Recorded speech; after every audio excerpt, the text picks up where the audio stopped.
शुक्लाम्बरधरम् विष्णुम् शशिवर्णम् चतुर्भुजम् प्रसन्नवदनम् ध्यायेत् सर्वविघ्नोपशान्तये।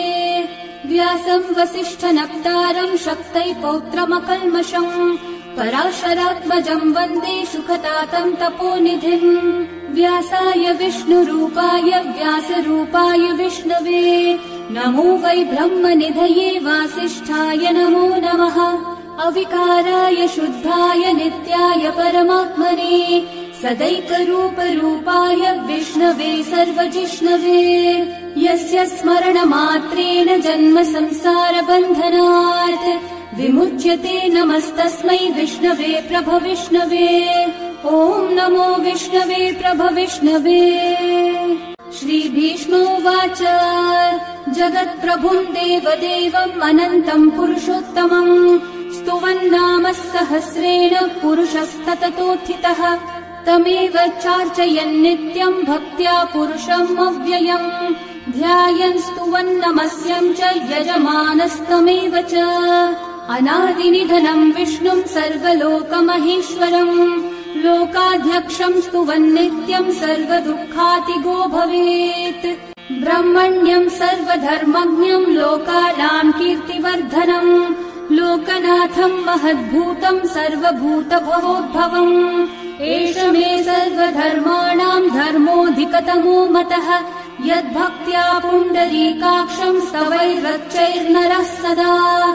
परमम् यो महद्ब्रह्म परमम् यः परायणम् पवित्राणाम् पवित्रम् यो मङ्गलानाम् च मङ्गलम् देवतम् देवतानाम् च भूतानाम् यो व्ययः पिता यतः सर्वाणि भूतानि भवन्त्यादियुगागमे यस्मिंश्च प्रलयम् यान्ति पुनरेव युगक्षये तस्य लोकप्रधानस्य जगन्नाथस्य भूपते विष्णोर्नाम सहस्रम् मे शृणु पापभयापहम्।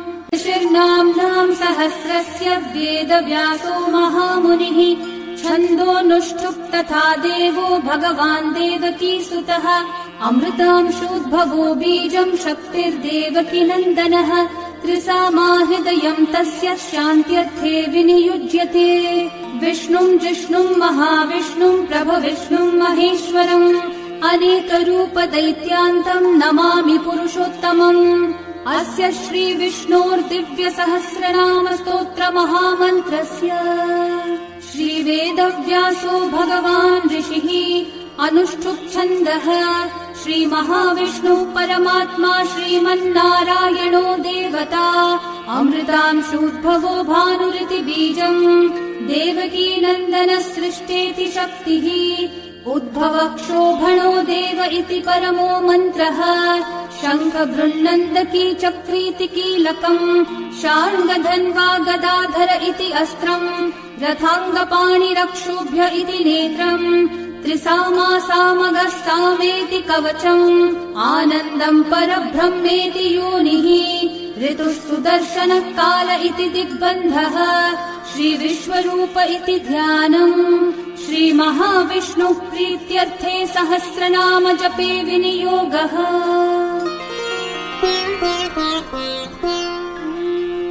ध्यानम् क्षीरोधन्वत्प्रदेशे शुचिमणिविलसत्सैकते मौक्तिकानाम् माला क्लृप्तासनस्तस्फटिकमणिनिभैर्मौक्तिकैर्मण्डिताङ्गः शुभ्रैरभ्रैरतभ्रैरुपरि विरचितैर्मुक्तपीयूषवर्षैः आनन्देन पुनीयादरिनलिनगदा शङ्खपाणिर्मुकुन्दः भुः पादौ यस्य नाभिर्वियदसुरनिलश्चन्द्रसूर्यौ च नेत्रे कर्णावाशाश्चिरौ द्योर्मुखमपि दहनो यस्य वास्तेयमब्धिः अन्तस्थम् यस्य विश्वम् सुरनरखगो भोगि गन्धर्वदैत्यैः चित्रम् रम् रम्यतेतम् त्रिभुवन विपुषम् विष्णुमीशम् नमामि।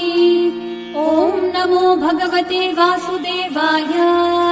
शान्ताकारम् भुजगशयनम् पद्मनाभम् सुरेशम् विश्वाधारम् गगनसदृशम् मेघवर्णम् शुभाङ्गम् लक्ष्मीकान्तम् कमलनयनम् योगिहृद्ध्यानगम्यम् वन्दे विष्णुम् भवभयहरम् सर्वलोकैकनाथम् मेघश्यामम् पीतकौशेयवासम् श्रीवत्साङ्कम् कौस्तुभोद्भासिताङ्गम् पुण्योपेतम् पुण्डरीकायताक्षम् विष्णुम् वन्दे सर्वलोकैकनाथम् नमः समस्तभूतानामादिभूताय भूभृते अनेकरूपरूपाय विष्णवे प्रभविष्णवे सशङ्खचक्रम् सकिरीटकुण्डलम् सपीतवस्त्रम् सरसीरुहेक्षणम् सहारवक्षस्थलशोभिकौस्तुभम् नमामि विष्णुम् शिरसा चतुर्भुजम् छायायाम् पारिजातस्य हेमसिंहासनोपरि